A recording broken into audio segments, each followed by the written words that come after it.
Viaje no tempo com Paulo Júnior e Leandro e a mim e tire do fundo do baú o seu melhor time de botão. Agora na Central 3.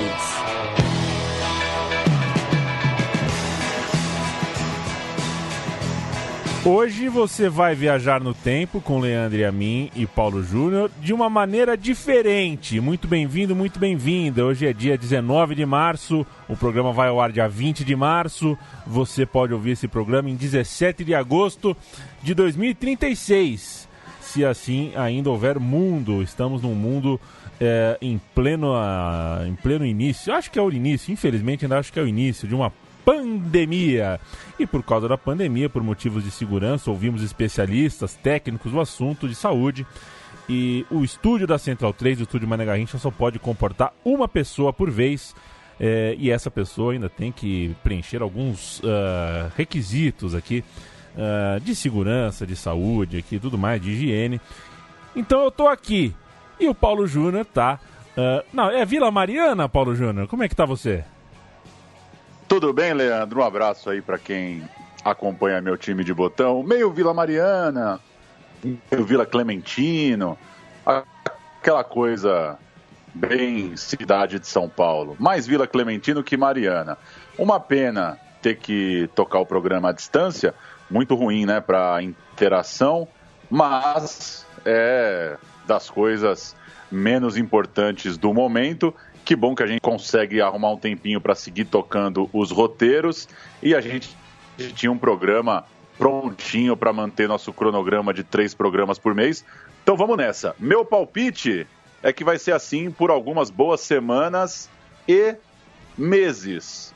Mas o que importa é a roda seguir girando e acho que quem acompanha o programa vai gostar de saber que a gente pretende não parar.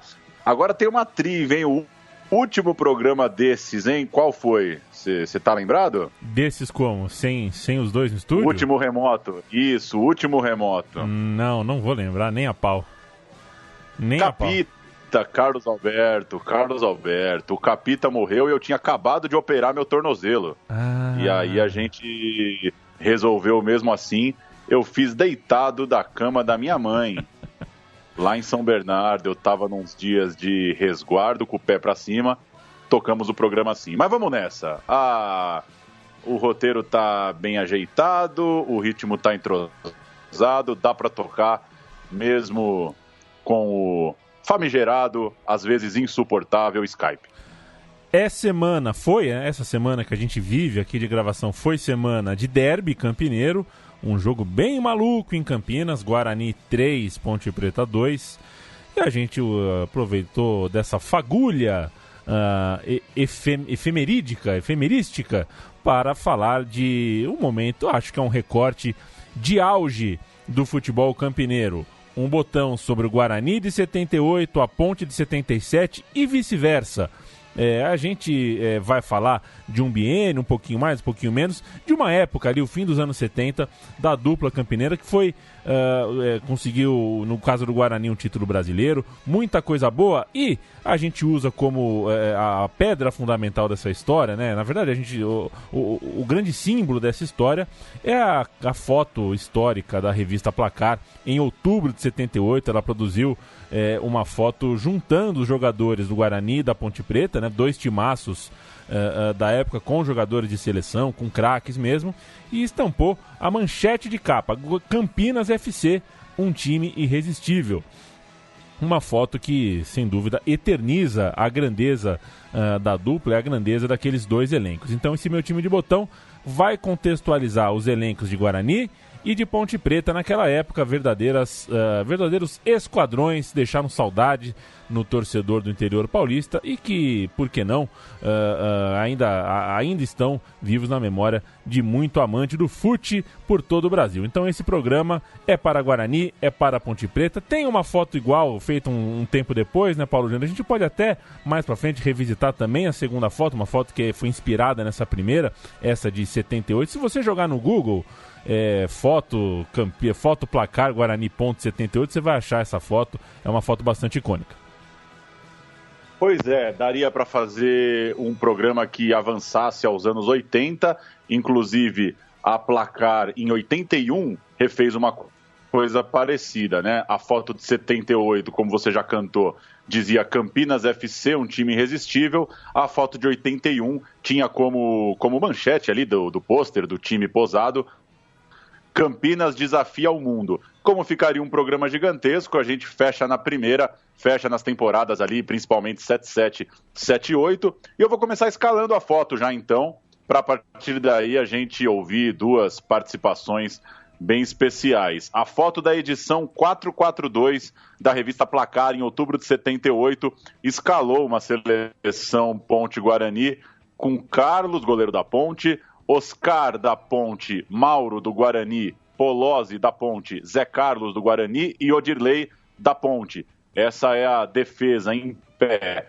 E agachados, Lúcio da Ponte, Renato, Careca e Zenon do Guarani, Tuta também da Ponte, como acontece também na foto de alguns anos depois, a defesa é mais Ponte Preta, o ataque é mais Guarani, e a partir desses 11 a gente começa a tocar o programa de hoje. Chama os áudios, Paulão. A gente ouve dois áudios que, enfim, históricos, né? Muito prazer em ouvir ambos. Primeiro a gente ouve Paulo Vinícius Coelho, PVC, referência total, né, pra gente, comentarista de ESPN, Fox, hoje canais Globo, Sport TV, que gentilmente fez aí um comentário sobre esse momento dos clubes de Campinas, a partir também da foto. O PVC tem uma história gigantesca com a revista Placar e não me surpreende que ele saiba escalar essa foto sem precisar consultar. E depois uma inédita participação de Paulo Silva, mais conhecido como meu pai, que jamais ouviu o podcast Meu Time de Botão, mas vivia em Campinas na época, foi parte do time dos juvenis da Ponte Preta, vai falar um pouquinho também, uma impressão sobre esses caras. Mandei a foto para ele pelo Zap e ele resolveu também falar um pouquinho do que ele achou. Vamos na sequência, então? PVC e depois um Paulo, só Paulo, um engenheiro mecânico de São Bernardo do Campo. Vamos ver. Vamos nessa. A foto histórica do ano de 79, publicada na revista Placar, escala Carlos da Ponte Preta, Mauro do Guarani, Oscar e Polozzi da Ponte, que estavam na Copa de 78, os dois, Oscar como titular, Polozzi como reserva. Odilei da Ponte na lateral esquerda, Zé Carlos, Zenon e Renato, meio campo do Guarani, campeão brasileiro de 78. Lúcio da Ponte, Careca do Guarani, Tuta, irmão do Zé Maria, na ponta esquerda da Ponte Preta. Mas podia ser diferente, porque se o Neneca fosse o goleiro em vez do Carlos, o Neneca que era do Guarani, se no ataque tivesse Chicão de 79 na Ponte Preta, de 81 na Ponte Preta, podia ser, porque Campinas era a capital do futebol. Naquele período era, e é incrível como é um trabalho que nasceu ali no final dos anos 60, a Ponte foi vice-campeã paulista de 70, depois em 77, e era muito difícil. Quando você ia para Campinas, torcedor do Corinthians, do Palmeiras, do São Paulo, do Santos, sabia que você não contabilizava vitória. Você não adiantava, você podia até ganhar o jogo. Mas quando começava o campeonato, você, no planejamento, ali você não punha 2 pontos. Não eram 3 na época, eram 2 por vitória. Era muito forte. A Ponte de 77 era mais time do que o Corinthians. Era mais forte do que o Corinthians. Podia não ter camisa como o Corinthians tinha. E a Ponte foi vice-campeã de 70, 77, 79 e 81. Com a base que mais ou menos se mantinha. Com técnicos como o Cilinho em 70, como o Zé Duarte em 79, o Jair Pisserni, que era lateral direito em 77, era técnico em 81, do time vice-campeão paulista contra o São Paulo. E o Guarani de 78 era um time dos mais espetaculares que eu vi na vida. O Zenon costuma dizer que percebeu que o time podia ser campeão brasileiro quando ele, contra o Internacional, campeão de 75 e 76, o Zenon sabia que a linha de defesa do Inter subia para fazer o impedimento, e o Zenon lança a ele mesmo. Ele dá um tapa na frente, recebe na frente, o Guarani ganhou do Inter de 3-0 lá no Beira-Rio. Para não fazer o time da foto e contar a história inteira, Neneca, Mauro Gomes, Edson e Miranda, Zé Carlos, Zenon e Renato, Capitão Careca e Bozó. Esse foi o time dirigido por Carlos Alberto Silva, que surpreendeu o Brasil e foi campeão brasileiro de 78. Até hoje no Brinco de Ouro está escrito: o primeiro campeão brasileiro do interior. E a ponte de 77 foi a maior ponte preta de todos os tempos. Era Carlos, Jair, Oscar, Polozzi e Odirley, Vanderlei, Marco Aurélio e Dicá, Lúcio, Rui Rei e Tuta, dirigidos por Zé Duarte. Campinas é uma cidade tão grande, tão espetacular, que não pode ficar sem times fortes na primeira divisão do Campeonato Brasileiro. Até hoje. Olá, Leandro. Olá, Paulo Júnior. Eu era um promissor jogador de futebol. Fazia parte do elenco juvenil da Ponte Preta e vivi isso aqui de uma forma muito, muito intensa, uma forma muito legal para quem gosta de futebol. Eu fui um privilegiado de ver esse time jogando. E como não falar de algum deles, Odirley, fui fã incondicional do Odirley, até porque no momento eu era lateral também, só que do lado direito, Odirley do lado esquerdo, mas Odirley, um lateral com uma força física muito grande, tinha um poder de marcação fantástico, tinha um vigor físico assim, muito, muito, muito privilegiado, sabe? E dispensava comentários como pessoa. Oscar, Mauro, Polozzi, Zé Carlos, um mineiro que chegou em Campinas. E que calma, que volante, que condição de jogar, sabe? Era fantástico. Era o braço direito do Zenon, né? Porque o Zenon no meio de campo, ele era um verdadeiro maestro, né? Do lado da ponte tinha Dicá. Que loucura. Quando tinha derby, a semana toda as pessoas faziam apostas. Quem faz o gol de falta? Quem vai fazer mais gol de falta? Dicá ou Zenon? Era fantástico, um momento de ouro do futebol. Renato, que veio para o São Paulo, Renato Pé Murcho, né? Muito, muito bom também. Carlos, me recordo que acabava os treinos da ponte, Carlos passava horas e horas defendendo faltas do Dicá. Coisas que hoje já não se vê mais no futebol, né? Hoje o jogador já sai com o celular na mão, falando na mídia, e lá se passava horas e horas treinando falta. Por várias vezes me coloquei atrás dos gols, pegando bola pro Dicá. E esse time realmente hoje seria uma seleção brasileira. Nos dias atuais, o que comparar com esse grupo aqui de jogadores, com esse time de futebol? É difícil. Não consigo ver um meia com estilo de casa, Zenon. Não consigo.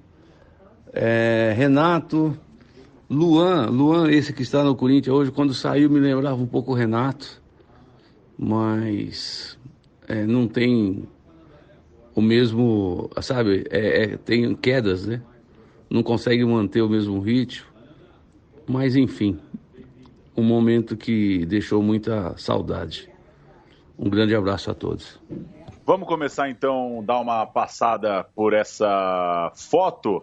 Eu começo com o Carlos, goleiro da Ponte, o Carlos Paulista de Vinhedo, revelado na própria Ponte, subiu para o time principal aos 19 anos, em 75, quando jogou o Pan-Americano pela seleção brasileira. Foi também do time olímpico da seleção em 76 e em 77 era o goleiro da Ponte, vice-campeã paulista. Nesse ano de 78, da foto, tinha sido reserva do Brasil na Copa do Mundo, seguiu no elenco da Amarelinha para 82 e foi ser titular no time do Telê no Mundial de 86. Tinha só 22 anos nessa época da foto, seria a partir daí então um grande goleiro. Da Ponte foi para o Corinthians, jogou na Turquia, voltou para jogar no Atlético Mineiro, jogou no Guarani também, passou pelo Palmeiras, pela Portuguesa. Foi o melhor goleiro dos brasileiros de 80 e 81, com certeza um dos grandes aí da história do futebol brasileiro. Quero falar do zagueiro Oscar da Ponte Preta, mineiro de Monte Sião. No dia do clique, no dia da foto, ele tinha 24 anos. Era um dos principais zagueiros do Brasil naquele ano vigente. Ganhou a posição de titular na Copa do Mundo, inclusive, e atraiu, depois de fazer a sua fama na Ponte Preta, o interesse de clubes como Corinthians, Palmeiras e Cruzeiro. Ele foi parar no Cosmos, no entanto, em 79, o Cosmos de Nova York, Estados Unidos da América. Mas voltou um semestre depois, percebeu que era roubado. Eu imagino que a história tenha sido essa, né? Falei, não, já peguei minha moeda, vou voltar para onde tem futebol competitivo. É legal jogar com os veteranos aqui, mas vamos jogar para valer. Ele foi jogar no São Paulo, né? Se tinha Corinthians, Palmeiras, Cruzeiro interessado, na verdade, ele foi jogar no São Paulo e fez história no São Paulo. No clube do Morumbi, ganhou 4 campeonatos paulistas e 1 campeonato brasileiro nos anos 80.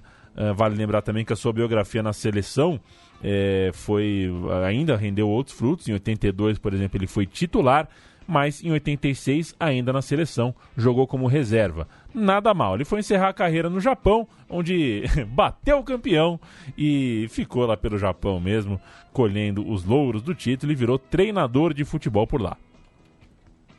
Mauro, do Guarani, era o Mauro Cabeção, mineiro também, de Nova Odessa, tinha 23 anos em 78, campeão sul-americano sub-20 pelo Brasil em 74 e também teve no grupo do PAN de 75. Depois de ser campeão brasileiro pelo Guarani, seguiu em 80 para o Grêmio e ainda jogou para o Cruzeiro, Santos, Portuguesa e Remo. O Mauro foi assassinado brutalmente num bar tem pouco tempo, em 2004. A mandante do crime foi uma professora que tinha um caso com a então esposa do Mauro. Ela contratou um morador local para matar o ex-jogador. Um fim de vida trágico para o grande jogador, o Mauro Cabeção, que também rodou muito aí pelo Brasil. Deixa eu falar do Polozzi da Ponte Preta, um paulista de Louveira, também revelado pela Ponte. Em 78 tinha 23 anos e começou a se destacar na dupla com Oscar. É uma dupla que rendeu o vice-campeonato de 77. Os dois levaram a bola de prata, uma dupla bola de prata no Brasileiro daquele ano. O Polozzi foi para a Copa de 78, mas ficou no banco. Então a gente não lembra dele em campo, porque no campo ele não esteve. Mas estava na Copa. Foi contratado pelo Palmeiras em 79, mas ele chegou numa fase difícil do clube, então acabou não marcando uma grande história na capital paulista. Ele rodou por outros clubes menores, mas acabou ficando mesmo como o Polozzi da Ponte. Zé Carlos, volante do Guarani, outro mineiro, nascido em Juiz de Fora, era um dos mais velhos, ali já tinha 33 anos, ganhou fama no Cruzeiro, quando foi encaixado naquele time de feras, com Piazza, com Tostão, com Dirceu Lopes. Era o jogador com mais número, com mais jogos, né? Com maior número de jogos pelo time mineiro, até o Fábio, recentemente, goleiro, bater essa marca. Lá, ele ganhou a Taça Brasil e a Libertadores, fez muita história na Toca da Raposa. Com a seleção, não chegou a jogar a Copa do Mundo, jogou a Copa América de 75, foi levado para o Guarani nesse ano aí. Ele chegou no Guarani nessa temporada de 78. Deixa eu falar do Odirley, Ponte Pretano Odirley. Ele é paranaense, de Curitiba, em 78, tinha 26 anos e era o lateral esquerdo daquela estrelada defesa, aquela fortíssima defesa da Macaca. Ele chamou a atenção de todo o país naquele ano, jogou muita bola e foi convocado para a Copa do Mundo de 78. No entanto, ele pediu a liberação da convocação, alegando problemas pessoais no casamento.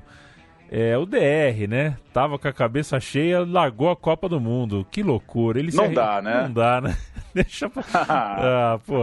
Ele se arrepende até hoje. Não diga, né, que ele se arrepende até hoje dessa decisão.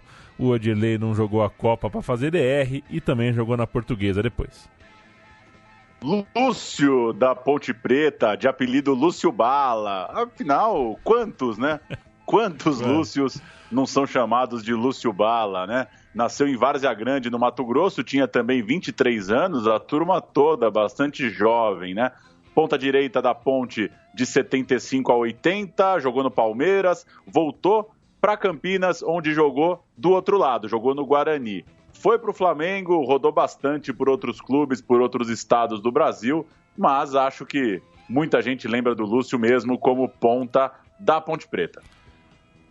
O Renato Pé Murcho, do Guarani, ele nasceu em Morungaba, no interior paulista, tinha seus 21 anos em 78, jogador revelado pelo Bugre, foi para o São Paulo em 1980 e também jogou por Botafogo e Atlético, antes de partir para buscar umas moedas no futebol japonês. Ele jogou a Copa de 82, ele foi para a Copa de 82 e já no fim da carreira, em 94, 96, atuou pela Ponte Preta, mas aí já era bem veterano, nem ficou tão marcado assim. O Renato Pé Murcho, que tem um apelido que vale muita discussão, não tinha nada de murcho naquele pé. Careca, o jovem atacante completando 18 anos, nascido em Araraquara, subindo para os profissionais do Guarani naquele 78, que já rendeu logo o gol do título brasileiro. Chegou ao São Paulo em 83 para substituir o Serginho Chulapa. Como jogador do tricolor paulista, foi para a Copa de 86, depois também iria para a Copa de 90. Jogou no Napoli, onde ganhou Copa da UEFA e Campeonato Italiano, fez também seus gols no futebol japonês, no Santos, e fundou o Campinas, né? Ele tentou montar esse time, o Campinas, irônico, né? Por ser exatamente o time que a Placar brincava nessa edição histórica, time que ele defendeu numa Série A3 lá em 98. Não só montou o time, como foi a 9 e a faixa. Uma bola de ouro, 2 bolas de prata da Placar. Careca é talvez a maior unanimidade dessa foto. Mesmo quem não conhece muito de Guarani e Ponte, com certeza sabe quem é Careca. Zenon, a bigodeira de Tubarão, catarinense da cidade de Tubarão, passa nuguete no bigode até hoje e é um gente boa, Conversei com ele um tempo atrás aí e fiquei muito feliz com a educação, com a gentileza do craque Zenon. Tinha 24 anos em 78, naquela temporada de título brasileiro. O meia atacante, o 10 do Guarani, se destacou no Avaí antes e no Bugre. Depois, no Bugre, ele chegou em 76. Foi jogar na Arábia, mas passou por pouco tempo lá, voltou rápido e foi defender o Corinthians em 81, aquele Corinthians que se desenhava o time da democracia. Ele no Corinthians ganhou os paulistas de 82 e 83 e jogou também no Galo, na Portuguesa, até voltar para o Guarani, voltar para o Bugre. Pela seleção não teve a história que poderia ter, mas jogou a Copa América de 79 e isso não é pouca coisa.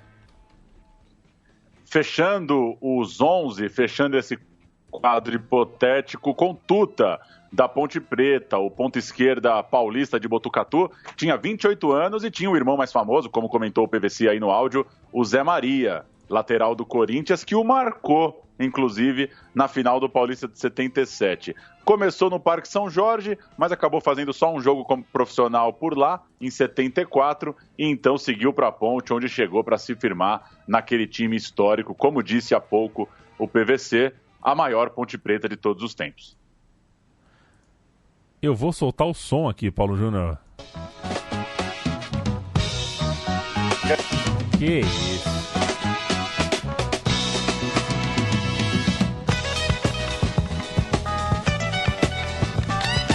Que beleza.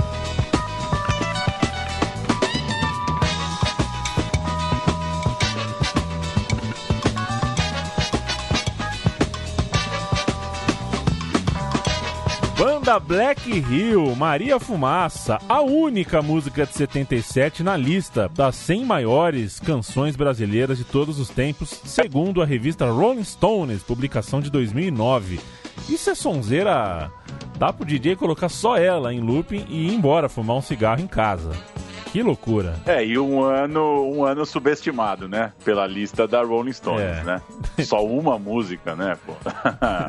É brincadeira.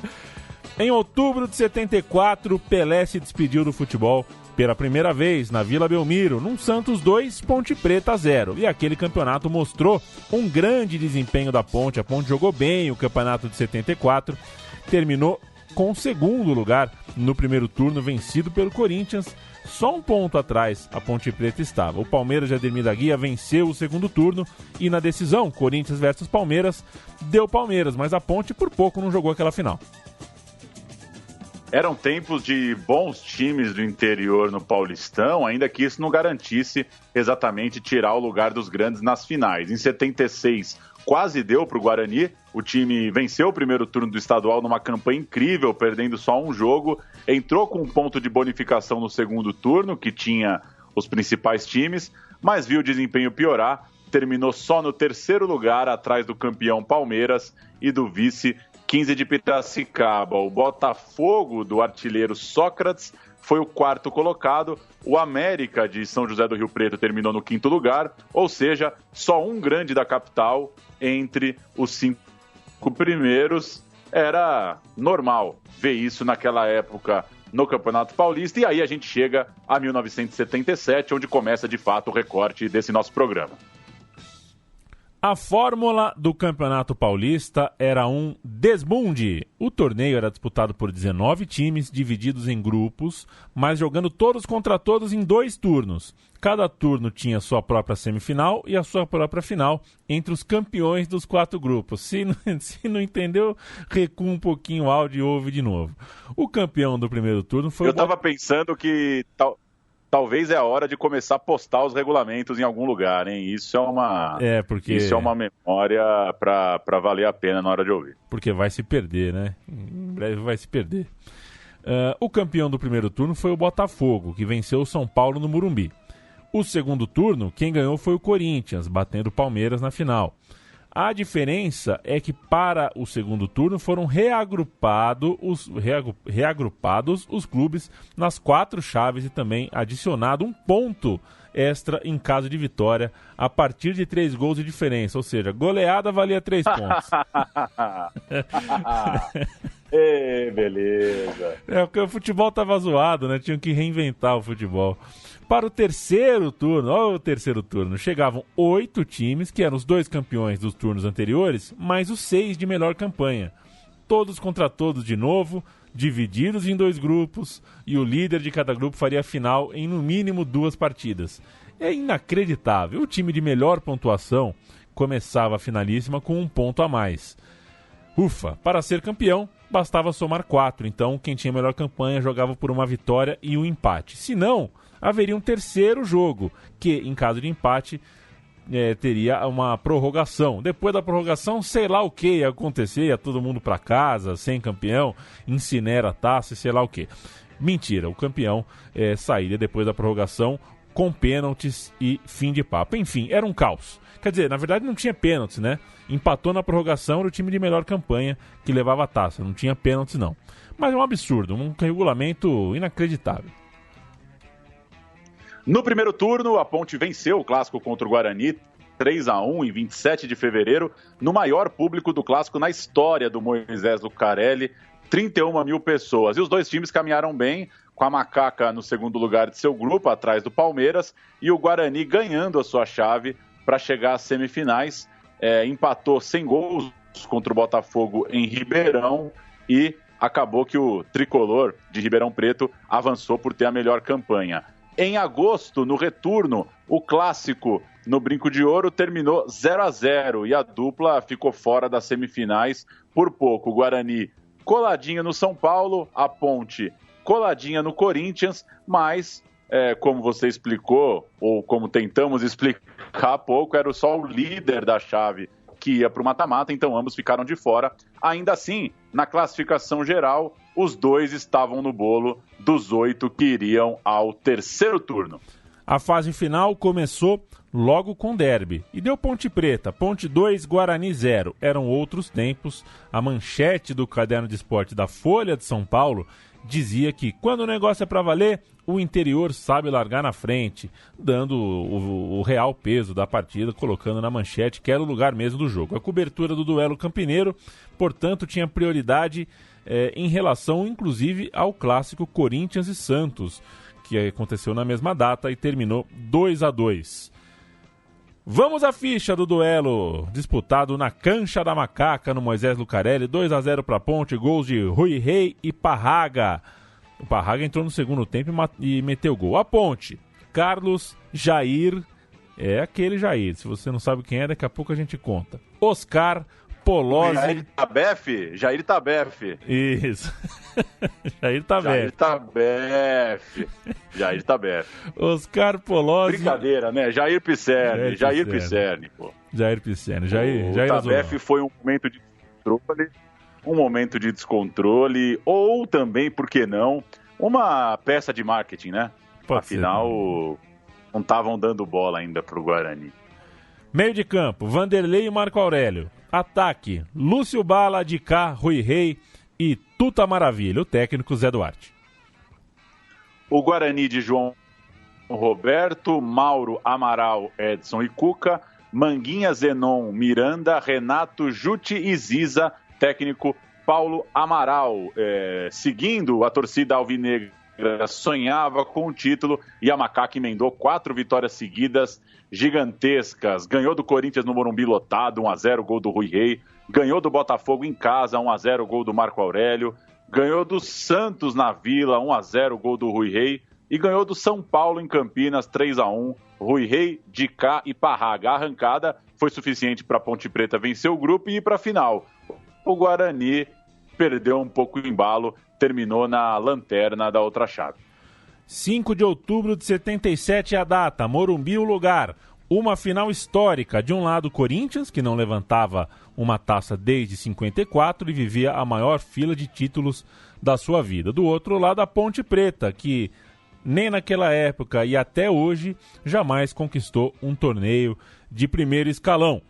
No primeiro jogo, Palhinha, aos 14 minutos, garantiu a vitória corintiana, 1-0 Coringão. Bastava, portanto, um empate no segundo jogo para conseguir os 4 pontos que davam o título ao Corinthians. Tinha já os 2 de uma vitória, 1 da bonificação, precisava de 1 ponto.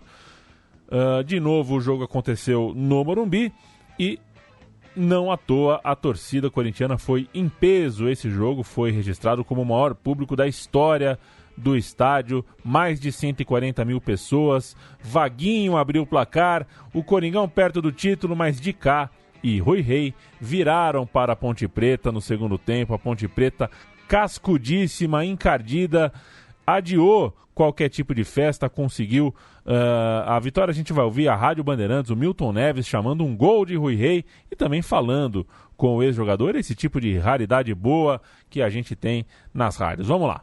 Volta, enquanto isso, eu quero ouvir com foi narrador da TV Cultura, nosso querido Luiz Noriega, está no céu, um cara maravilhoso, sabia tudo de tênis também.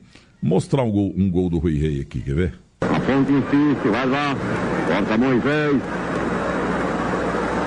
Vanderlei, arrisca de longe, Rui Rei preparou, bateu, segundo gol da Ponte, Rui Rei, na virada do toque preciso do canto esquerdo de Jairo, Ponte 2-1 no Morumbi. Aí, o meu caro Rui Rei, o teu gol narrado pelo Luiz Noriega, pai do Maurício Noriega, que é hoje da televisão brasileira, um tremendo, um bom caráter, como era o pai. Aliás, ele narrava bem devagarzinho e tal. Teve um jogo do Santos com o Corinthians, que o Pelé pegou a bola no meio do campo, driblou todo mundo, fez o gol, e ele pegou, não descreveu nada. Aí teve o gol, ele falou, eu não falei nada, apenas para não atrapalhar a sua atenção, a sua visão e não atrapalhar o Pelé. Ai, meu Deus do céu, grande Luiz Noriega. Ô Rui Rei, mas no segundo jogo você calou o Morumbi, hein, cara? Você sabe, Milton, que a gente era muito jovem, o amor era muito intenso. Eu acho que aquele gol ali me deixou um pouquinho com a cabeça virada, porque eu nunca vi fazer um gol num jogo com as 140 e poucas mil pessoas, e a gente saiu para vibrar assim, e eu tive que dar uma volta para encontrar a torcida da Ponte lá no finalzinho, que era 2.000 pessoas, 140. Então, evidentemente, que é uma emoção muito grande, né? Uma emoção sem tamanho, né? Rui Rei, Milton Neves e uma terceira final necessária, Paulão.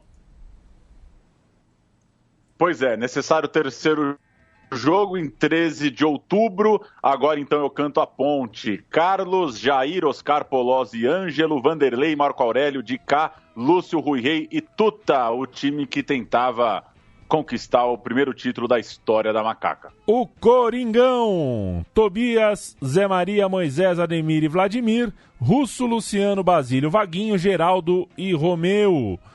Um dos gols mais conhecidos da história do futebol brasileiro.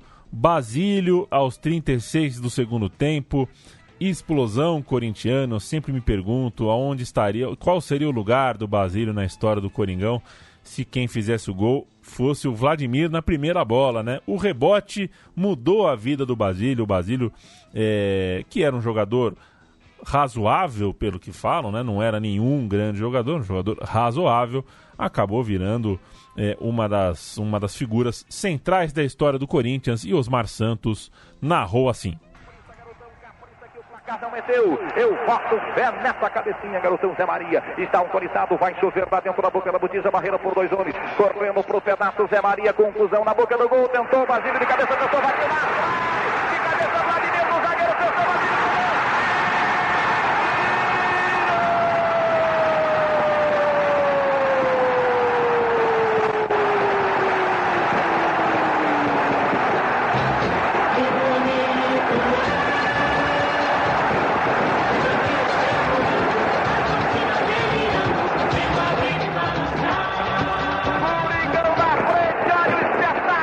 É um absurdo o áudio desse gol, que tem de Rojão estourando. É uma loucura. Que grande tempo para se estar numa arquibancada foi o futebol brasileiro dos anos 60, 70, uma loucura. Vale a gente destacar a história de 2 jogadores. O primeiro deles, o Rui Rei, parceiro de Zico na base do Flamengo. Eu não sabia disso, foi lendo esse roteiro que você redigiu, Paulo, que soube disso. Foi bicampeão juvenil por aquele clube e subiu ao time profissional em 74. Foi campeão carioca naquele ano. Mas não conseguiu se firmar, acabou emprestado para a Ponte Preta no ano de 75 e naquele ano já foi o vice-artilheiro do Paulistão. Logo de cara se consolidou no time de cima, era um dos grandes jogadores do futebol paulista, tanto que foi comprado. A Ponte abriu a carteira, comprou o jogador em definitivo, ele não voltou para o Flamengo coisa nenhuma. Então, o Rui Rei acabou emprestado para a Portuguesa, jogou o Brasileirão fazendo dupla, né, com o Enéas ali na frente, um grande time inclusive da história da Portuguesa, e o Enéas um dos maiores. Em 77, depois da passagem pela Portuguesa, voltou para a Ponte Preta e era um dos principais nomes desse timaço, vice-campeão paulista. Mas no terceiro e decisivo jogo, ainda no início da partida, foi expulso pelo árbitro do Cídio Vanderlei Bosquilha, que é... Ih, rapaz, agora me deu branco. É pai ou tio do Bosquilha? Não sei. Tem isso, não sabia não. O Bosquilha voltou agora pro Internacional. Eu não sabia que era um parente. É da família. É da família. Dá esse Google aí enquanto eu mato essa parte. Terceiro e decisivo jogo, ainda no início da partida. Expulso então Rui Rei pelo árbitro do Cídio Vanderlei Bosquilha por reclamar insistentemente de uma falta sofrida e não marcada, um lance que seguiu, mas não seguiu. Acabou que o Rui Rei perdeu a cabeça de forma desproporcional e acabou acusado de ter jogado comprado, de ter forçado essa expulsão. Nunca mais vestiu a camisa da Ponte, passou o fim do ano no Rio de Janeiro, negando propostas, até que em 78 foi contratado justamente pelo Corinthians. Ficou pouco mais de um ano no Parque São Jorge, depois foi jogar no América do Rio, no Fortaleza, no Botafogo, passou de novo pelo Corinthians já em 81. Então, jogou a Libertadores de 82 no Tolima, antes de voltar a rodar no futebol brasileiro. Foi também o primeiro brasileiro a atuar no País Basco. O Rui Rei jogou no Sestao Bilbao. E anos depois, sem número de matérias que já saíram sobre esse caso, o volante Vanderlei disse que não desconfiava de nada do Rui Rei pela expulsão, não desconfiava da índole do colega de time, mas confessou que a ida dele para o Corinthians pegou mal no clube, pegou mal na turma da Ponte. O técnico Zé Duarte disse acreditar que ele não ouviu o apito do árbitro e, por isso, seguiu no lance onde começou a confusão e fez com que ele reclamasse muito do juiz. Ele divide uma bola com o Moisés, o árbitro dá falta, ele se revolta, leva o amarelo, continua gesticulando, estava muito nervoso naquele começo de jogo, gesticula, vai para cima do Ducídio, acaba xingando o árbitro, pelo que consta, e vai para a rua, complicando, né, totalmente a missão da Ponte naquele dia. Sobrinho Neto, viu, Paulo? Sobrinho Neto, tá aí. Sobrinho Neto. Bom de bola o Bosquilha, hein? Bom de bola. Bom de bola. Coincidentemente, o atacante Rui Rei fez 77 jogos pelo Corinthians, marcando 21 gols. O relato do ex-jogador sobre os dias depois da expulsão é bem forte. Eu vou abrir aspas aqui, dele lembrando um diálogo com a sua mãe, a Deus Edina. Abre aspas. Meu Deus, ajude meu filho. Dê coragem e fortaleça o seu espírito. Eu sofro tanto, por que meu filho tem que passar por isso?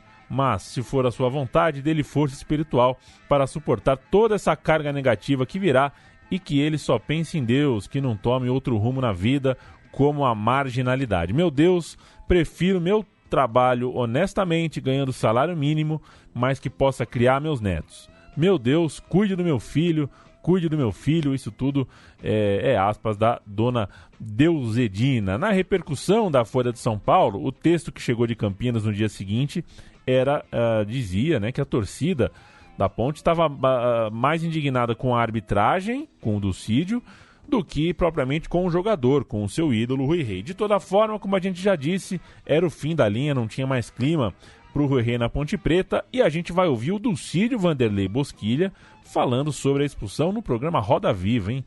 Olha só, Ducídio no Roda Viva. Já foi bom esse programa, hein? Ducídio. Tem gente mais importante para você levar no Roda Viva do que o Ducídio? Sensacional, esse vale assistir na íntegra. Um especial, então, Roda Viva em 88, o Ducídio fala sobre o lance do Rui Rei. Se você me perguntar, eu ajudei o Corinthians indiretamente? Ajudei. Porque eu botei um jogador pra fora que pediu talvez a expulsão. Porque ele chegou e me ofendeu com o cartão amarelo e disse um homérico palavrão que eu não posso dizer nem na televisão, TV educativa, não posso dizer. Mas vontade educativa não, você não pode dizer esse palavrão que ele falou, você não pode dizer nenhuma. Mas é que tá, eu sei, por isso mesmo, vontade eu tenho.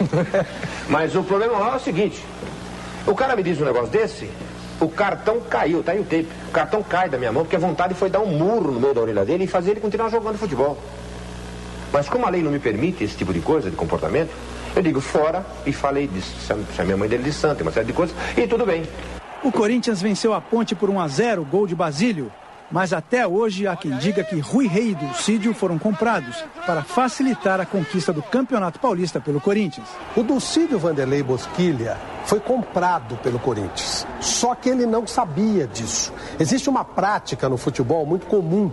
Os vigaristas, os pilantras do futebol, e até hoje eles existem, chegam em alguns cartolas incautos. O Vicente Matheus estava longe de ser incauto, mas por via das dúvidas ele topou. Então disseram a ele que o Ducídio aceitaria fazer o serviço por uma determinada quantia. Só que ninguém falou nada com o Ducídio Vanderlei Bosquilha, até porque se falasse o Ducídio voava no pescoço dos caras e eles não sobrariam para contar a história. O dinheiro jamais chegou no Ducídio. O Ducídio foi comprado sem saber que foi comprado. Na quinta-feira, foram procurar primeiro o Márcio Papa, para saber meu endereço. Sim. Márcio Papa pulou fora, não sei. Ele era da CBF. Segundo lugar, foram procurar José Ferreira Pinto Filho, na federação, no segundo andar. Aí bateu na porta. Chegaram e disseram assim, endereço do Ducídio. Ele disse assim, só dá endereço para vocês, ele mata vocês lá. Mas eles tinham 2 milhões de cruzeiros para, numa sacola, mala, não sei que diabo que tinha lá, para me... É usual. Para você ter uma ideia, correspondia à renda do jogo, mais ou menos. Mais ou menos. Era uma loucura, Eu tinha mansão no Distrito dos Infernos. Aí... Passou o jogo, terminou. Aí teve o jogo, correu tudo bem, graças a Deus. Eu fiz o meu jogo, fiz o meu trabalho, a minha obrigação, botei pra fora, como botei em 75 o Muricy, com Palmeiras Portuguesa com 10, 15, Portuguesa de São Paulo com 15 minutos.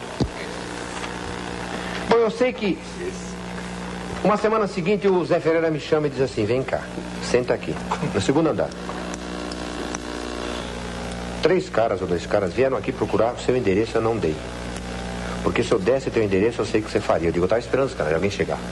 Eu tinha uma seringueira na porta de casa, enorme. Eu tinha 2 algemas e ia amarrar os caras tudo abraçados na seringueira. E chamar a polícia, a imprensa, um monte de coisa. Mas os caras não apareceram. Quando me falaram isso, eu encontrei o Matheus e aí a imprensa tá sabendo. No segundo andar ele disse assim, na frente de todo mundo: presidente, se o senhor deu dinheiro para alguém, vá buscar, porque esse dinheiro não veio e não virá nunca para minhas mãos. Dulcídio Vanderlei Bosquilha contando histórias do Arco da Velha e a mansão no Quinto dos Infernos, que é o que dava para comprar com o dinheiro hipotético da compra da final do Campeonato de 77. Paulão. A gente falou do centroavante, vamos agora falar do meia, o Dicá, maior artilheiro da história da Ponte, nunca chegou à seleção, começou em 66 no time de cima, era remanescente ainda do vice-campeonato estadual de 70, e aí foi parar no Santos em 71, não se adaptou muito bem, acabava jogando mais fixo do lado esquerdo, talvez não tinha a liberdade que ele tinha em Campinas, e na Ponte ele jogava muito por dentro mesmo, meio terceiro homem ali, cara dono do jogo na meiuca. Voltou para Campinas, depois foi comprado pela Portuguesa, jogou na Lusa de 72 a 76, onde levou o único título da carreira e um título aquele, né? Aquele paulistão dividido, ou seja, o Dicá tem meio título na carreira. Depois ainda foi bem no bom time da Lusa, que foi vice-campeão paulista em 75, aí ele volta para a Ponte em 76 para jogar por quase mais uma década e fazer parte das grandes equipes, né, da história da Macaca, essas que a gente está tratando hoje. Então é isso, o Dicá é o cara na história da Ponte Preta. O próximo áudio que você vai soltar aí é exatamente do documentário Mestre Dicá, direção do André Pécora e Stefan Campineiro.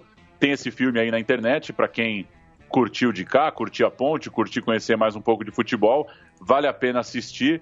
E o nome diz tudo, né? Mestre Dicá. Se o cara rendeu um doc só para ele, é que a bola era redonda. Uma coisa que chamava a atenção era as bolas paradas também, né? É um dos grandes da história do futebol brasileiro. Grande pesadelo, uma grande dor de cabeça para os grandes goleiros do futebol brasileiro. Ele tinha quase a perfeição. Portanto, o Dicá me obrigou a estudar.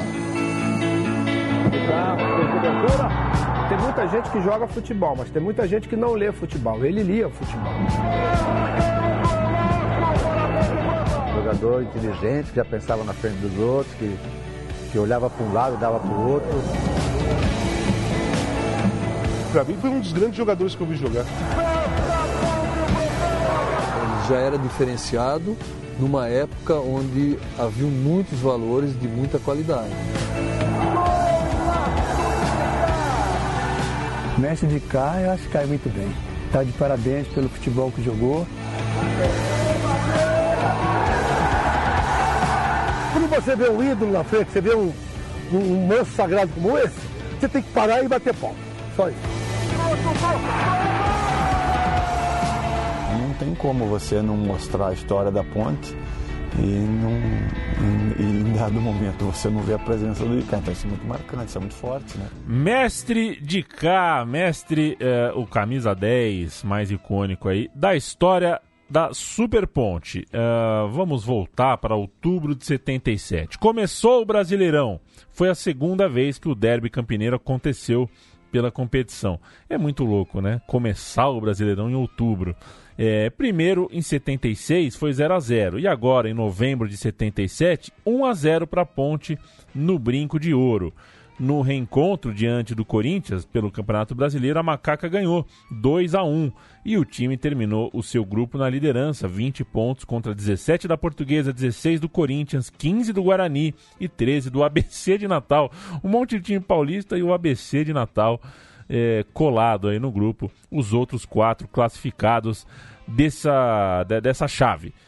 Veio a fase seguinte e a Ponte Preta comandou a chave mais uma vez. Terminou na frente do Vasco e do Remo. O Guarani estava num outro grupo, acabou ficando pelo caminho. Tinha um grupo, né? O Guarani de 77 é um pouquinho mais um pouquinho menos talentoso do que a Ponte Preta, conseguiu resultados piores. Na chave final dessa competição, a Ponte Preta classificada, o vencedor jogaria a decisão do Brasileirão se passasse por essa chave. A Ponte perdeu em casa para o São Paulo, no Sul para o Grêmio, acabou ficando para trás, perdeu para os dois tricolores aí, e o tricolor de São Paulo acabaria se tornando o campeão brasileiro. A gente faz parênteses para falar um pouco de seleção.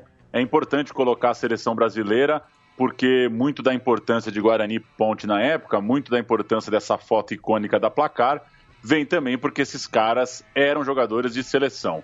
Em 78, o ano começou com o Brasileirão, no fim de março, mas a gente volta alguns dias para falar então da amarelinha. 12 de março, o time de Cláudio Coutinho enfrentou uma seleção do interior do estado do Rio de Janeiro, num amistoso em Caio Martins. Sensacional, olha esse negócio. E o time teve uma zaga campineira. Vamos com a ficha: Leão, Toninho, Oscar, zagueiro da Ponte, Amaral, zagueiro do Guarani, e Edinho.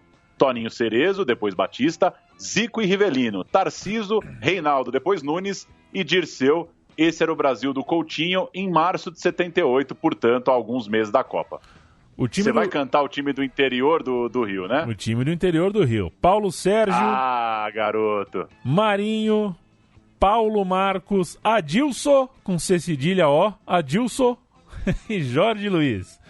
Índio, Coca, Wilson Bispo e no ataque Luiz Carlos, Té e Paulo César, o técnico Pinheiro. Entraram Arilson, Augusto, Totonho, Luizinho, Valdir e também o glorioso Sérgio. Deu Brasil 7-0. Não deu. Eu acho que foi um pouco desequilibrado esse jogo. Zico, Nunes, Zico e Rivelino. 5 gols do Zico. Aí aquele infeliz que fala: o Zico só fazia gol nos times do interior. Aí, infelizmente, dessa vez eu preciso abrir uma exceção e aceitar a corneta sem sentido. 7-0, 5 do Zico. Uma semana depois o time pegou a seleção goiana e fez 3-1, novamente com a dupla caipira na zaga, e mais 3 dias adiante venceram a seleção do Paraná por 1-0. Aí veio a viagem para a Europa, derrota para a França, 1-0 em Paris, gol do Platini, dia 1º de abril, e vitória sobre a Alemanha Ocidental, 1-0, gol de Nunes. A excursão seguiu com goleada para cima do Al-Ahly em Jeddah, 6-1, num jogo que tinha não só a dupla de zaga campineira, como também o goleiro Carlos, saiu jogando nesse dia. E dias depois, no San Siro, vitória sobre a Inter de Milão, com Carlos no banco, mas o Polozzi, zagueiro da Ponte, ganhou minutos ao entrar no lugar do Amaral, zagueiro do Guarani, no segundo tempo, e formar a dupla com o colega de time, Oscar. Olha que loucura, né? A zaga então começa Amaral e Oscar, sai o Amaral, entra o Polozzi. Todo o miolo da defesa do Brasil na excursão para a Europa há alguns meses da Copa era do futebol de Campinas. A gente tem o gol do Platini, o famoso Platini. Quando eu era criança era Platini, eu li era Platini, depois soube que era Platini. Vamos ouvir o gol do Platini.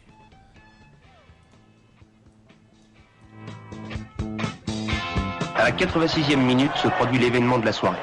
Le ballon part de la défense, suit d'un échange entre Bracci et Petit sur l'aile droite. Ce dernier effectue un centre en retrait. Oscar, visiblement gêné par la présence de Berdol, dévie la balle sur Platini, qui d'un tir croisé du gauche marque à ras de terre le seul et unique but de la partie.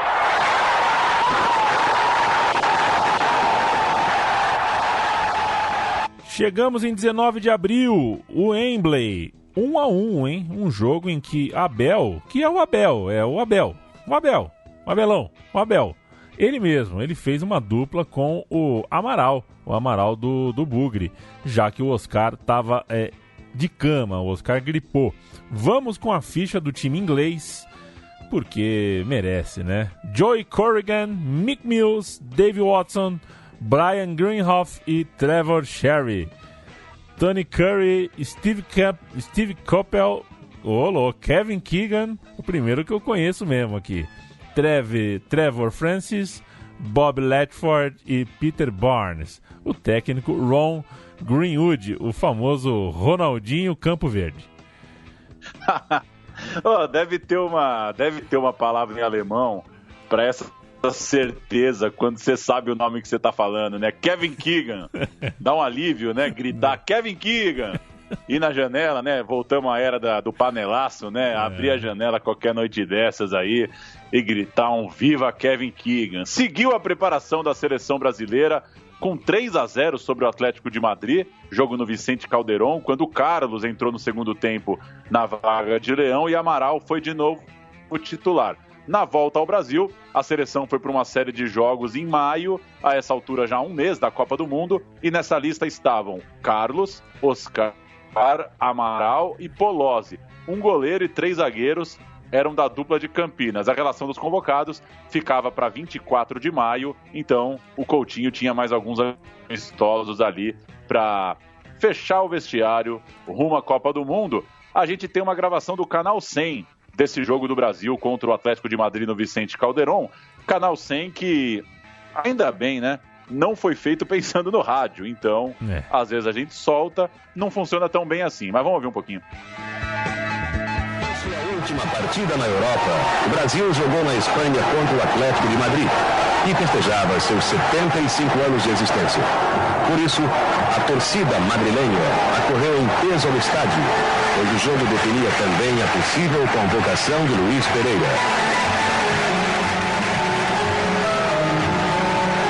Apesar do Atlético ter ameaçado o gol de Leão, o time espanhol não foi um adversário à altura da seleção brasileira. Vejam o que aconteceu em campo na fase inicial.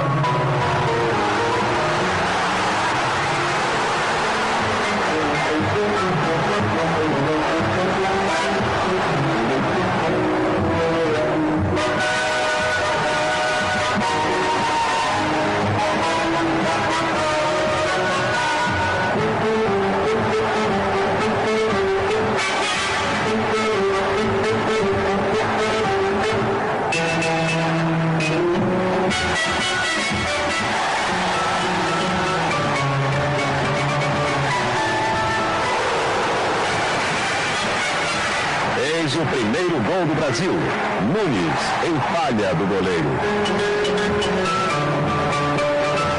Tá aí, deixei rolar até o primeiro gol em falha do goleiro. Quero deixar essa ênfase aí, pelo menos é o que diz o pessoal do Canal 100. Um abraço aí para todo o pessoal do Canal 100. O Brasil venceu o Peru no Maracanã, empatou com a seleção de Pernambuco lá no Gigante do Arruda, ganhou da então existente Tchecoslováquia novamente no Maracanã e voltou a empatar com a seleção gaúcha no Beira-Rio. Embarcou para a Argentina rumo à Copa do Mundo com seus 4 defensores de Guarani e Ponte Preta. São eles: Amaral, 23 anos, o mais rodado da seleção, titularíssimo ao lado do Oscar, também de 23 anos, esse de carreira mais recente com a camisa amarela. Era uma dupla segura e com o Edinho, outro grande zagueiro da nossa história, deslocado para a lateral esquerda, o Polozzi era um reserva mais pronto e confiável do que Abel e fazia e fechava aí esse elenco, né? Essa hierarquia aí. Então você tinha Amaral, Oscar, Edinho deslocado para a lateral podia jogar na zaga, depois dele tinha o Polozzi, um reserva que estava na frente do Abel. Essa era a lista. No gol, o Leão era o titular absoluto e o Carlos da Ponte Preta estava logo atrás, tinha moral, era o goleiro reserva. O Brasil voltou invicto, a história do campeão moral, essa história que eu passei a infância ouvindo, aquelas coisas, era menos informação, sem o Google, então você ouvia de lampejo aqui e ali, você ouvia os velhos falar do tal do campeão moral, era igual o perigo de gol, eu demorei bastante, eu era criança, eu não entendia, o pessoal falava perigo de gol, eu ficava olhando o replay, falava, nossa, onde é que tá esse perigo de gol? O campeão moral também, demorei para entender, e resultado parcial, eu não entendia, quando o narrador falava resultado parcial, eu não entendia o que era resultado parcial. Enfim, o Brasil voltou com a dupla de zaga invicta, com o time invicto, e a dupla jogou todos os minutos dos 7 jogos do Brasil. Voltamos ao futebol brasileiro para falar da temporada 78, a temporada que vai ter Guarani campeão, porque enquanto isso, tudo isso que a gente está falando de preparação para a Copa do Mundo, esses meses todos, março, abril, coisa e tal. Enquanto isso, começava o Campeonato Brasileiro desfalcado pelos jogadores da seleção. Era uma Liga Nacional sem Zico, Rivelino, Reinaldo. Quem estava se preparando para o Mundial acabou perdendo boa parte da temporada pelos clubes. Guarani e Ponte Preta ficaram no grupo D, uma chave com 12 times, que tinha ainda gente da Bahia, do Rio, de Sergipe e de Alagoas. E uma notícia que vale o registro: em 20 de abril, 7º jogo do Guarani contra o Confiança, um tal chamado Careca marcou o primeiro gol dele pelo time principal no Brasileirão, goleada por 5-0, e teve gol do Careca. 3 dias depois, dia de derby contra a Ponte no Brinco de Ouro, e lá estava ele de novo 2 vezes, Careca 2, Ponte 1, vitória do Guarani.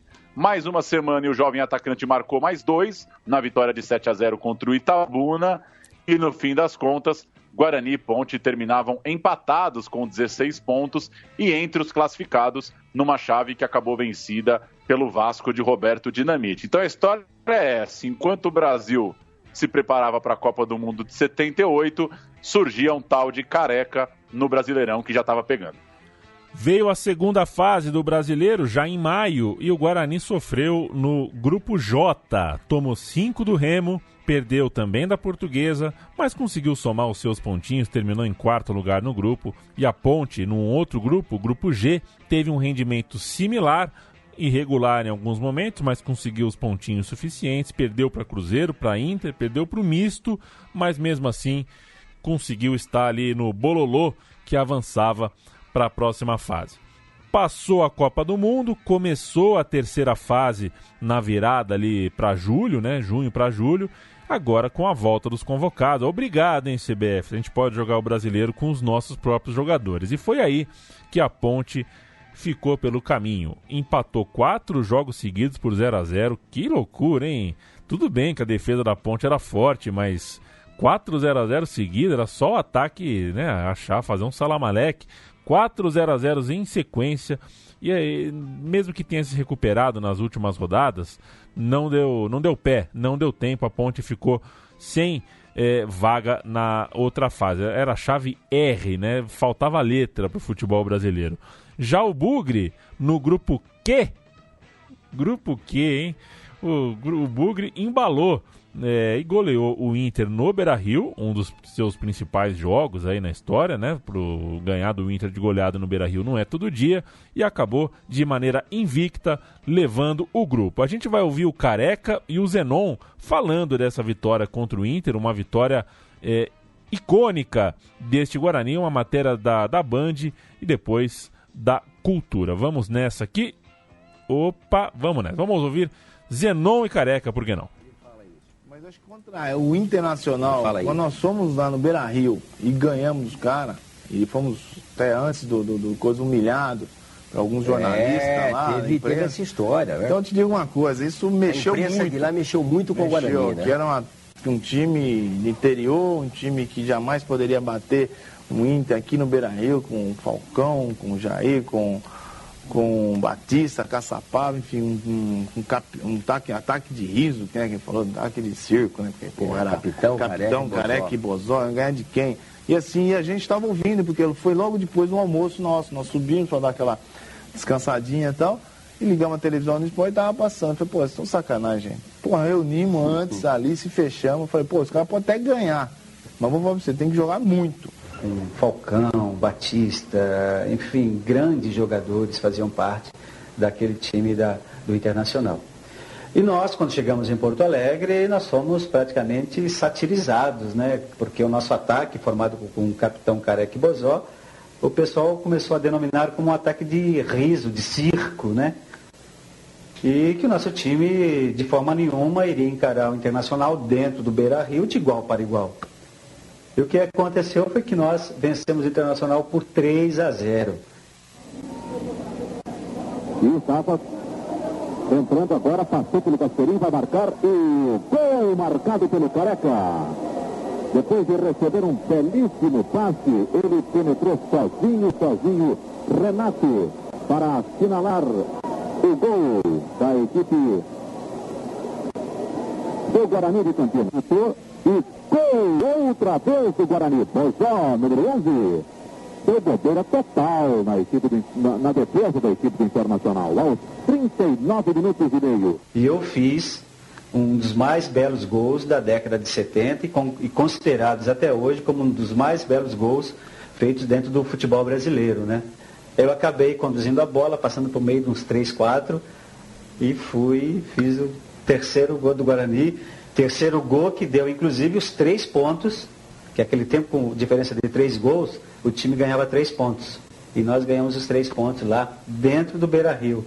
Então ali foi o marco, eu acho, inicial para que nós passássemos a acreditar que nós poderíamos chegar mais além. Chegam as quartas de final e o time verde e branco de Campinas vence 2 vezes o Sport, 2-0 e 4-0. Portanto, 6-0 no agregado. Tamo na semi. Na semifinal, Guarani contra Vasco e ganha 2 vezes de novo. O time estava muito bem, 2-0 e 2-1. E aí, então, o Guarani chega na final. E se o Guarani chega na final, a gente chega na cereja do bolo. Grandes jogos, grandes conquistas. A cereja do bolo.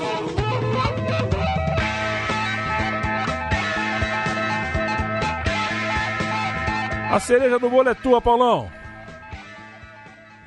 Pois é, só registrar 2 coisinhas. O que a gente ouviu da vitória contra o Inter é exatamente o gol que o PVC cantou lá em cima, né? Legal, não foi combinado, mas curioso como de fato marcou, né? A pesquisa, se a pesquisa bateu com a memória do PVC é porque o gol foi bom mesmo. E a segunda coisa que eu ia registrar é que pela primeira vez eu gostei da cereja do bolo, viu? Porque de casa é legal, só para te dar esse retorno que de casa é legal. Esse negócio de cereja do bolo. Chega de tabelão, vamos falar um pouco do time do Guarani. Agora, o goleiro era Neneca, paranaense que tinha ficado famoso por bater um recorde mundial de tempo sem levar gols. 18 jogos atuando pelo Náutico, eu duvido. Mas enfim, tá na história. Chegou no Guarani em 76 para viver sua melhor fase. Seguindo pela defesa, o lateral direito era o Mauro Cabeção, que a gente falou lá no começo. A zaga tinha Gomes, um cara que seria campeão paulista pelo Corinthians, campeão brasileiro pelo Coritiba, bom zagueiro. E também Edson, o capitão do time, um cara que era tão discreto que muita gente nem lembra que era o capitão do time. Muita gente às vezes tem a impressão que o capitão era o Zé Carlos, alguém do meio de campo. Era o Edson, o capitão desse time do Guarani histórico.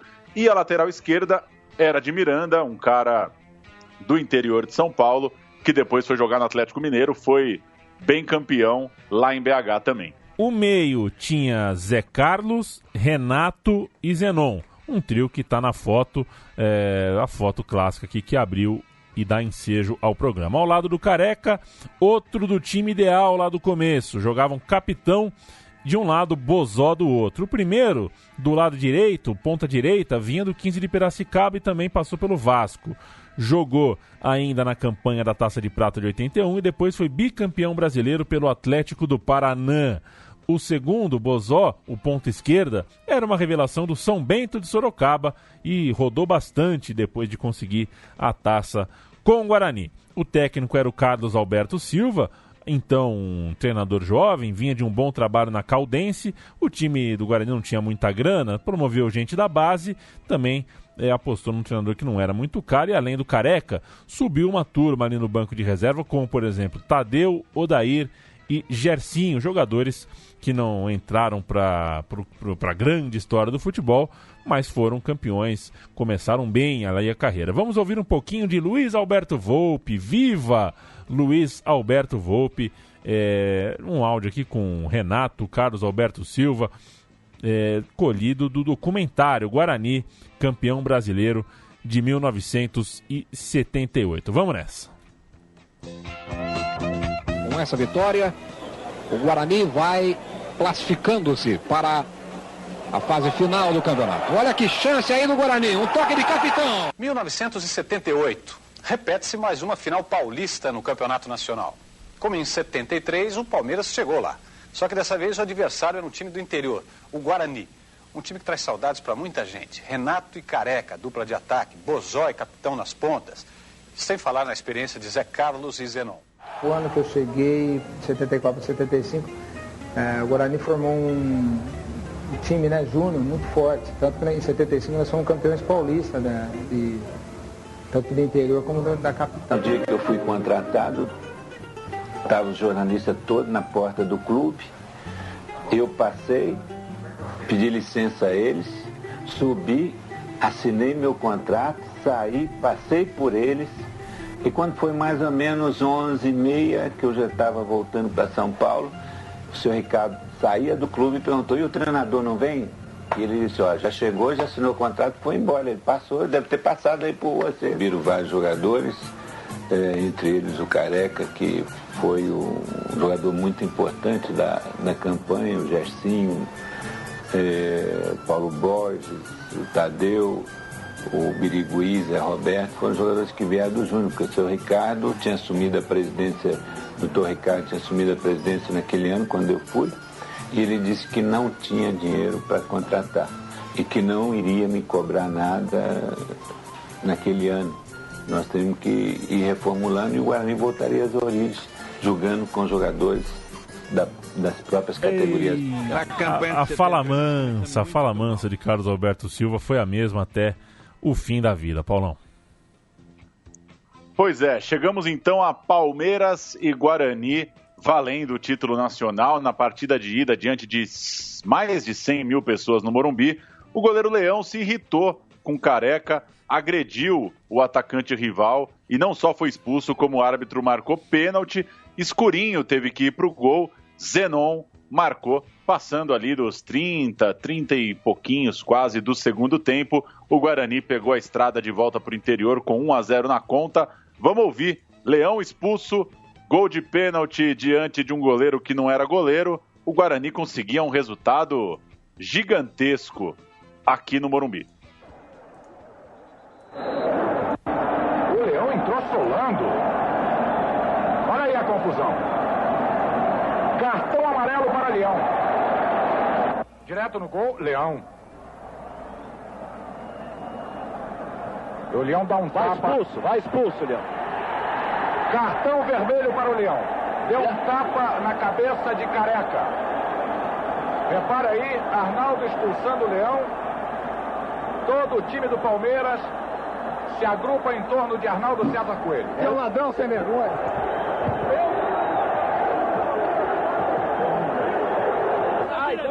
Ele voltou. O Leão agora tem um desentendimento com o policial. Por essa razão, o policial tenta agredir o Leão, que se põe a discutir agora com o soldado da Polícia Militar. Partiu para cima do policial.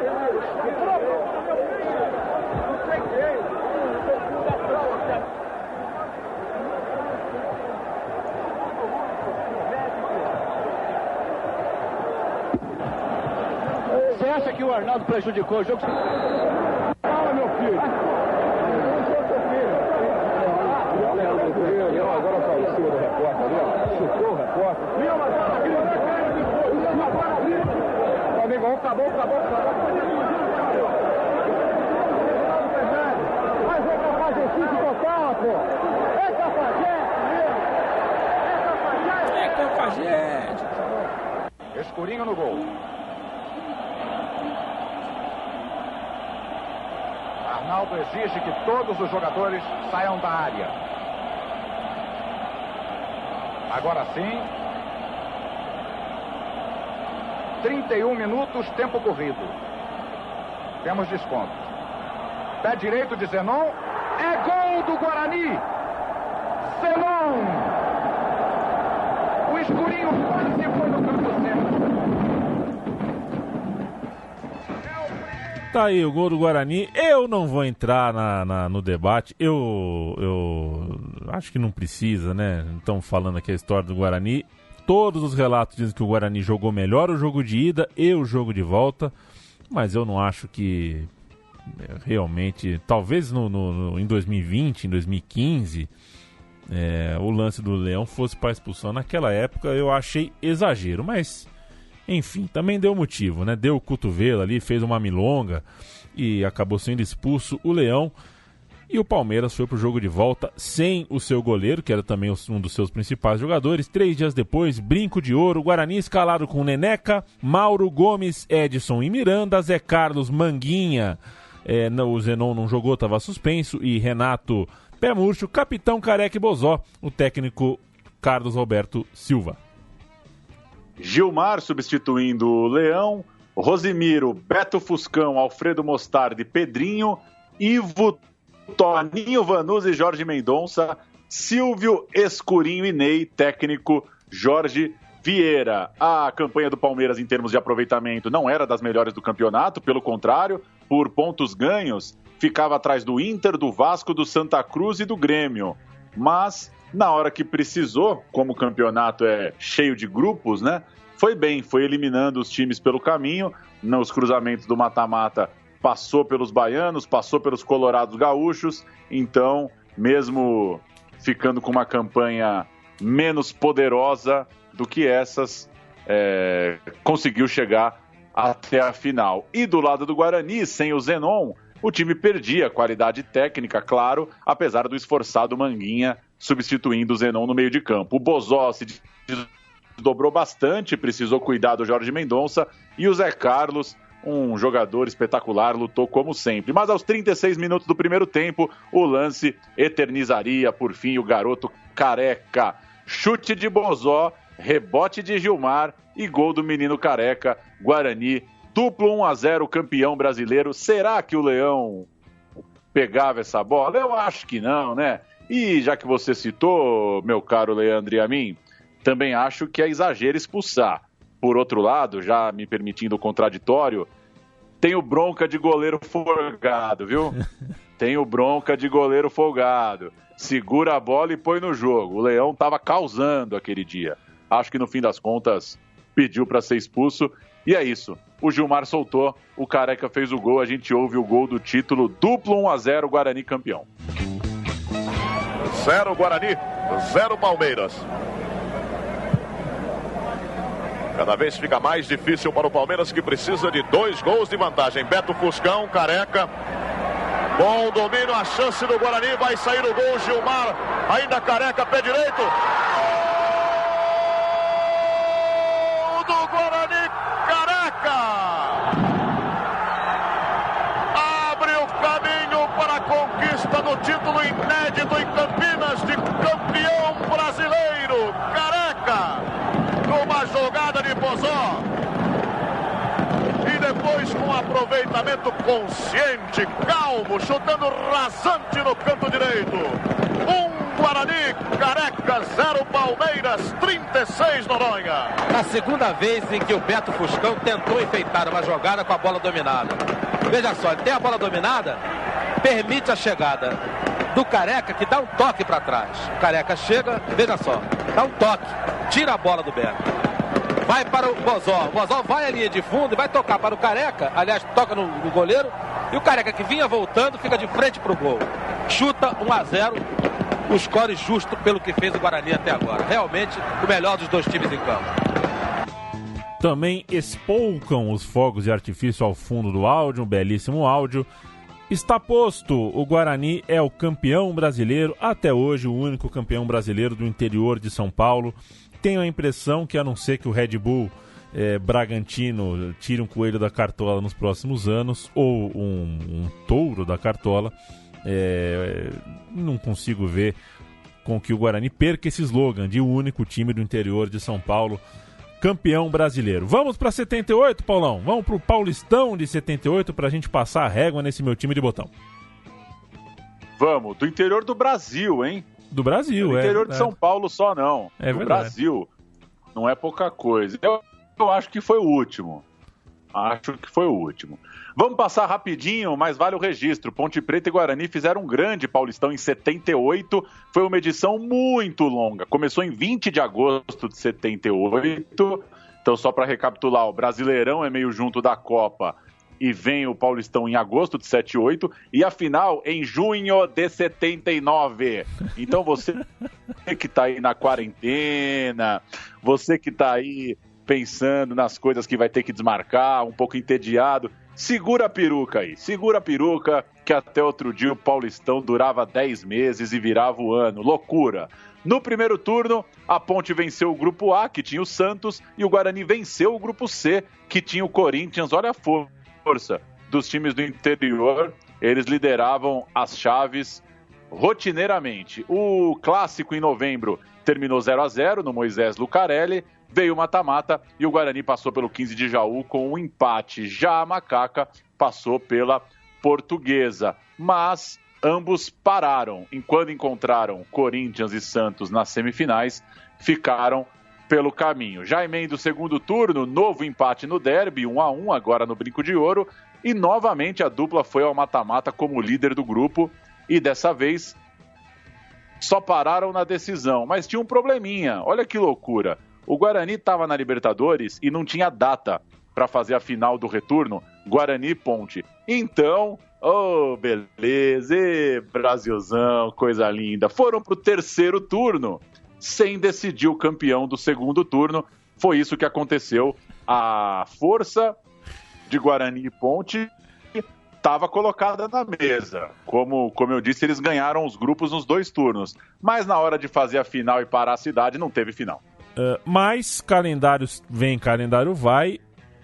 A agenda da Conmebol tinha um espacinho no nosso ano. Então, um parênteses para a Libertadores, que afinal de contas tinha o Guarani.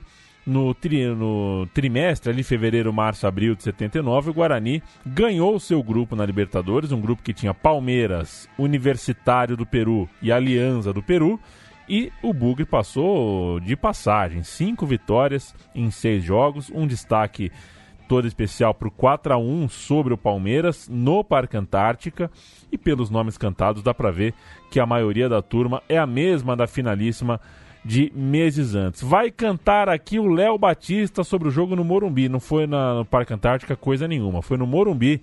Guarani 4, Palmeiras 1. Campeão e vice-campeão brasileiro se enfrentaram hoje pela Taça Libertadores da América. E venceu o campeão. Guarani 4, Palmeiras 1. Narração de Luciano do Vale. Cobrança de Bozó. Quem veio de trás? Gol do Guarani! A subida do zagueiro central Gomes.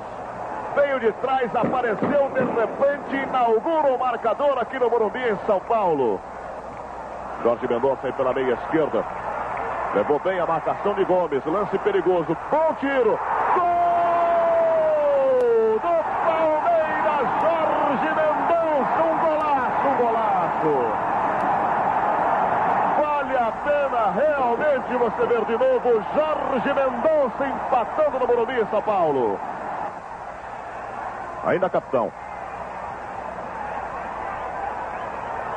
Bozó ajeitando o Zenon de trás. Gol do Guarani aqui no Morumbi, Zenon. Outro belíssimo gol nesta manhã. Zenon. 2 para o Guarani, 1 para o Palmeiras. Lança para Bozó.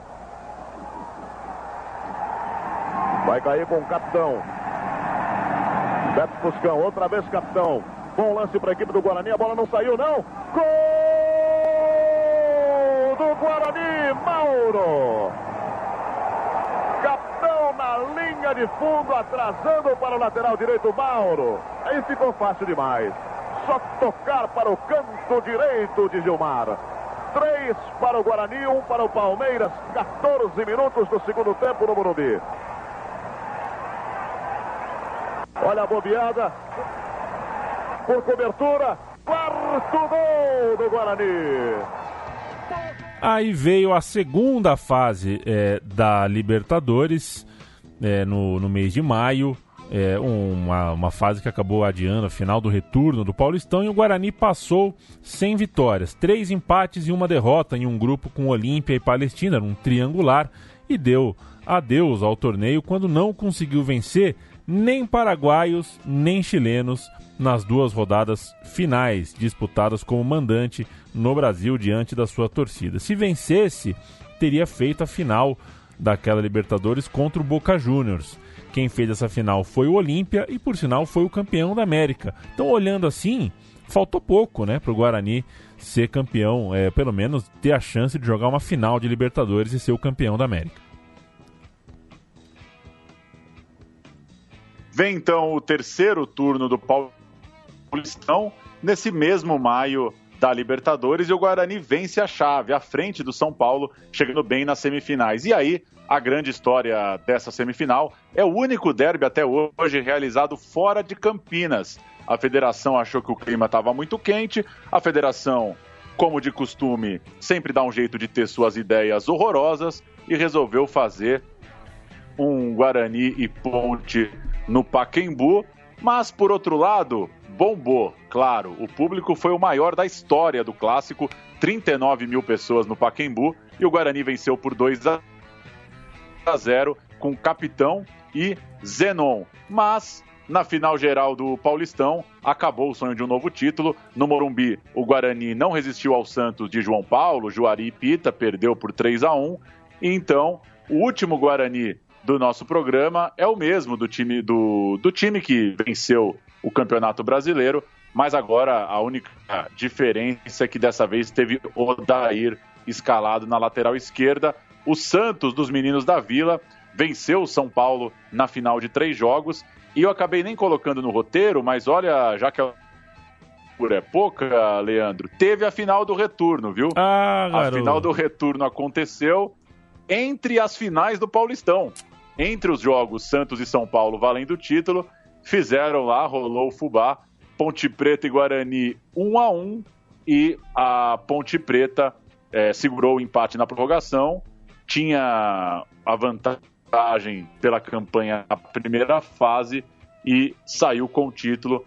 É um dos títulos da Ponte Preta aí na história, o segundo turno do Paulistão de 78, num jogo completamente esvaziado, né? Tinha acabado de passar a loucura da semifinal no Pacaembu e já estava rolando uma puta de uma final que foi o São Paulo e Santos, né? O São Paulo de Pita, Juari, o Santos do Zé Sérgio, enfim, tem uma final de retorno da dupla que a gente está tratando hoje também. Que a gente tratou, a gente não só está tratando, como a gente tratou. A gente, para fazer uma saideira aqui, vai ouvir o gol do Zenon, com narração de Osmar Santos, o gol da vitória do Guarani, 2-0, a vitória foi contra quem esse jogo? Contra o São Paulo, né? Guarani e São Paulo na semifinal de 78. É isso, Paulo? Eu tô confuso aqui, é isso, né? É o gol do Zenon. Deixa eu ver qual que é o áudio que a gente tem final. Olha lá, soltou aqui, hein? Não, é o gol do clássico. É o gol do clássico, na verdade. Que é inclusive o maior... gol é o jogo do Pacaembu, isso. É o gol do último clássico, então, da trajetória aqui. Zenon faz um gol contra a Ponte, o Guarani depois para no Santos, que seria campeão. Perfeito. Então, com o gol do Zenon, a gente nem volta mais, tá? O gol do Zenon fica sendo a saideira aí. Paulão, vê se te cuida, a história do interior é muito legal, times do interior são muito legais, você sabe que eu piro no futebol de Rosário, por exemplo, que é uma espécie de Ponte Guarani, de um país que respeita melhor os times médios e pequenos do que o nosso. A gente vê campeonato inglês, futebol inglês, que dá tanta atenção para os times das cidades pequenas, para os times que vêm de longe.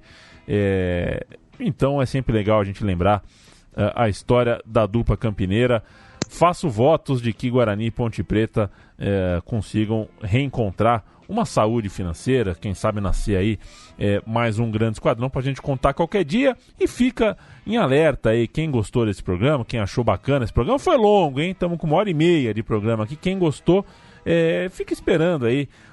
Quem sabe a gente em breve venha com mais um recorte dessa história, o Guarani e a Ponte do começo dos anos 80, certo?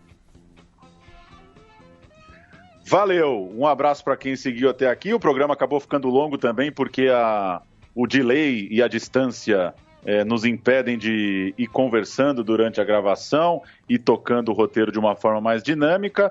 Para quem achou um saco ouvir o programa desse jeito, eu peço desculpas, é melhor fazer assim do que não fazer, e vamos tocando desse jeito nas próximas semanas, mas muito em breve a gente volta a gravar normalmente do estúdio. É a vida e a essa altura é das coisas menos importantes. O que importa é conseguir ter mais um programa aí para quem nos acompanha, matar o tempo e seguir se informando, se divertindo e se entretendo com o podcast. Valeu! Valeu, gol do Zenon, a gente volta na próxima. Zenon vai bater, Zenon para a cobrança da penalidade. Ripa, Nasso, limpa, garotinho. Conversa com a menina, não pode vencer, ela deita na